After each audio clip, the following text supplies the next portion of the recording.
श्रीमद् भगवद गीता में लिखा है कि जो इंसान सफलता में अहंकारी और असफलता में निराश और हताश नहीं होता है, वह जीवन में जरूर सफल होता है, क्योंकि दोनों ही परिस्थितियों में व्यक्ति का दिमाग काम करना बंद हो जाता है, जिसकी वजह से दिनों दिन पीछे होता रहता है।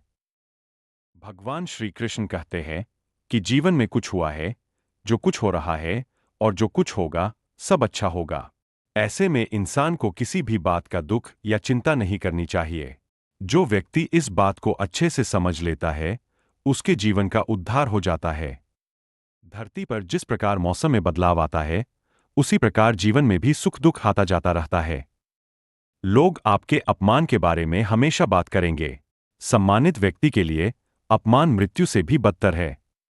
मैं भूतकाल, वर्तमान और भविष्यकाल के सभी जीवों को जानता हूं।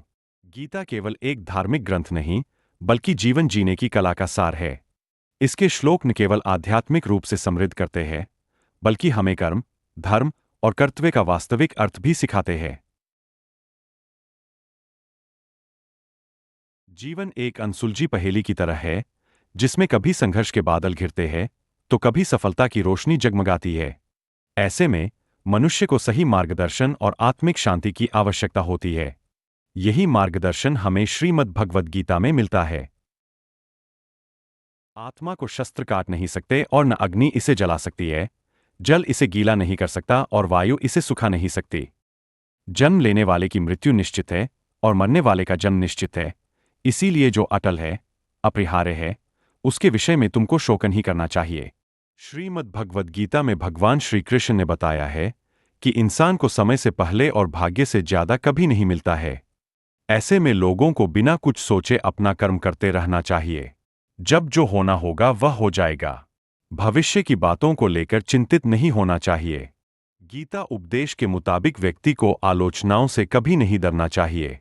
जो इंसान आज आपकी आलोचना या निंदा कर रहा है, उस इंसान की राय आपकी सफलता के बाद बदल जाती है। ऐसे में आलोचकों की बातों पर इंसान को ज्यादा ध्यान नहीं देना चाहिए। भगवान श्री कृष्ण बताते हैं कि जो चीज आपका है, उसे पूरी दुनिया की ताकत भी इकट्ठा हो जाए तो आपसे नहीं छीन सकती है।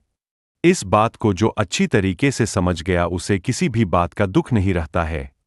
जो शख्स आपकी जिंदगी से चला गया, समझो वह कभी था ही नहीं। श्रीमद् भगवद गीता में लिखा है कि जो इंसान सफलता में अहंकारी और असफलता में निराश और हताश नहीं होता है, वह जीवन में जरूर सफल होता है, क्योंकि दोनों ही परिस्थितियों में व्यक्ति का दिमाग काम करना बंद हो जाता है, जिसकी वजह से दिनों दिन पीछे होता रहता है। गीता में श्री कृष्ण कहते हैं कि अपनी पीड़ा के लिए संसार को दोष मत दो। अपने मन को समझाओ, क्योंकि तुम्हारे मन का परिवर्तन ही तुम्हारे दुखों का अंत है। गीता के उपदेशों में एक यह भी है कि जो व्यक्ति भगवान को याद करते हुए मृत्यु को प्राप्त होता है, वह सीधा भगवान के धाम को प्राप्त होता है। श्रीमद् भगवद गीता में भगवान श्री कृष्ण ने कहा है कि मनुष्य को फल की इच्छा छोड़कर अपने कर्म पर ध्यान देना चाहिए, क्योंकि मनुष्य जैसा कर्म करता है, उसे फल भी उसी के अनुरूप मिलता है। इसलिए व्यक्ति को अच्छे कर्म करते रहना चाहिए।